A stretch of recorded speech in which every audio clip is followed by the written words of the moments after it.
On the men's competition, Mat Fraser is the clear favorite, no doubt. But if you poll everyone in the community, there's one name that shows up pretty commonly as the man to potentially push Mat for the top spot at the CrossFit Games.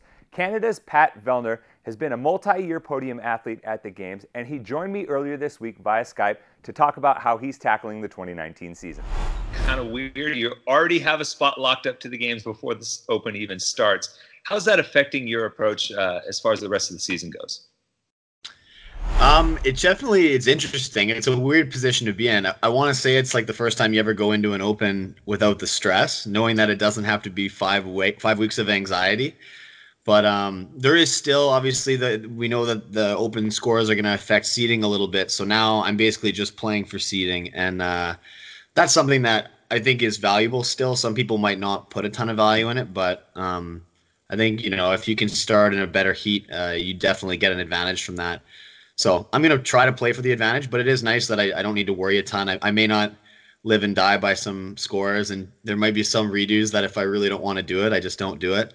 And the one other thing is, now still working with some athletes, even with that are coached by Michelle, who haven't got a spot yet, and the Open is valuable for them. I may end up being a crash test dummy for some other athletes on Open workouts, and go in first and try a strategy and see what works, and then give my feedback to the other athletes. So we'll see. It's definitely still an opportunity to have a lot of fun. And my training's been a little different leading up. Obviously, since I've qualified, things have dialed back a little bit. I'm catching up on some schoolwork, doing a lot more bodybuilding, weightlifting, trying to build a foundation for the rest of the season.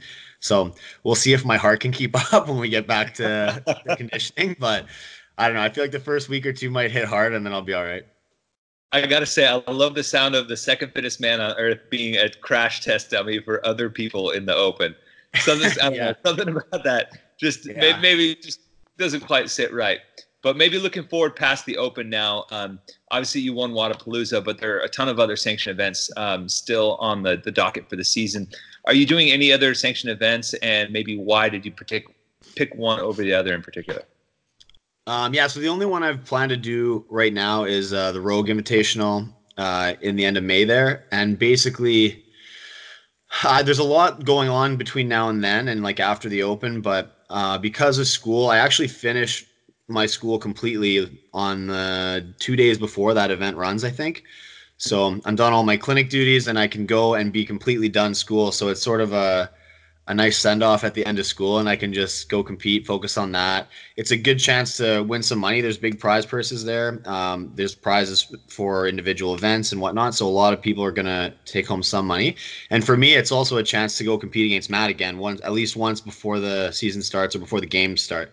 And I always look for that opportunity, and I think that it's a good test. It's also around the same time of year that regionals was, which I think, especially if you qualify early, you do want to check in at some point and compete again at some point. I wouldn't want to go 8 months without competing at all, and then show up to the Games and think that I'd be ready. I think you'd be a bit shell-shocked. So it's a good check-in time. It's a good chance to compete against a really deep field of really strong competitors, and then and then maybe make a few bucks while you're there. So I think it's the perfect event for me right at that point of the year.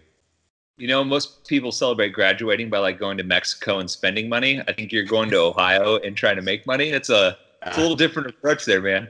Yeah, I know. I think I live my life a little differently than a lot of students do, but whatever. If it's not broken, don't fix it. So hey, I'll give you that. But in regards to maybe school and building kind of your career as a chiropractor, maybe how does this new system affect your ability to balance both of those with your training and being one of the fittest men on earth?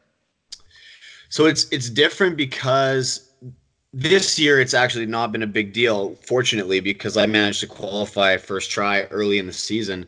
So what it could do, though, is it could have cut into my off season from training, where I'd focus more on school and I would get all ahead on whatever work I could. I lost that opportunity a bit this year. So had I had to keep trying to qualify, I could see myself have fallen behind a bunch in paperwork and things like that. But because I managed to qualify early, I could come back and shut the engine down a little bit, catch up on some work, and make sure that I'm working diligently for the next few months. So then come April, May, I can sort of coast it into the finish line, gear up for that competition in Ohio, and then be done. I basically will only have my final board exam in mid-June, and that shouldn't be terribly difficult. So I'm basically, as of May, as of that road competition, I am done school and I can focus on training and competing.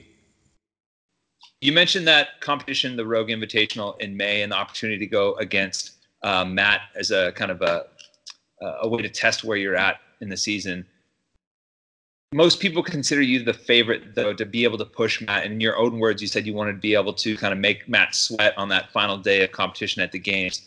Maybe looking at your training this year in preparation, your growth as an athlete, and maybe even the competition landscape for everyone else, what makes you think that this year is a year where you can kind of close the gap on him a little bit? Yeah, I mean, I'd preface by saying I'm sure I've got my work cut out for me, but it's certainly not going to be easy. I don't think Matt's laying down for anybody. But I think that, I mean, again, having the extra time to take now in the middle part of the season, I can sort of take the extra time to work on some weaknesses, build some foundation, and make sure I'm still very healthy going into the end part of the season, which is a huge advantage to have. And then, yeah, I'm getting stronger. I think I'm narrowing the gap in a few areas, and yeah, I think it's going to be interesting to see. What I need to do is get out of my own way a little bit. Last year, I was a bit of a train wreck for a lot of the competition, and I think if I can dial in a few things and make less mistakes, which is something I did very well at Wadapalooza this year, was just execution was back on track. So I've been working a lot on things like that, just executing well across a lot of different events in a row, improving areas like my swimming, my weightlifting. So we'll see. And I mean, we don't know yet what the structure of the games is going to be. So I think it could be a bit destabilizing for everyone. And if there's one thing I've proven over the course of my CrossFit career, it's that I can be destabilized and still fight back and rally under whatever circumstances arise. So I think I've got that going for me at the very least. And so we'll see. I'd be happy to try to give him the race he wants, I think. To stay up to date with all the latest news and announcements for the 2019 season, be sure to follow us for our podcast, Talking Elite Fitness. You can get that anywhere on Google Play, Apple Podcasts, or anywhere you listen to your favorite podcasts. And don't forget to subscribe to our YouTube channel at Inside Elite Fitness.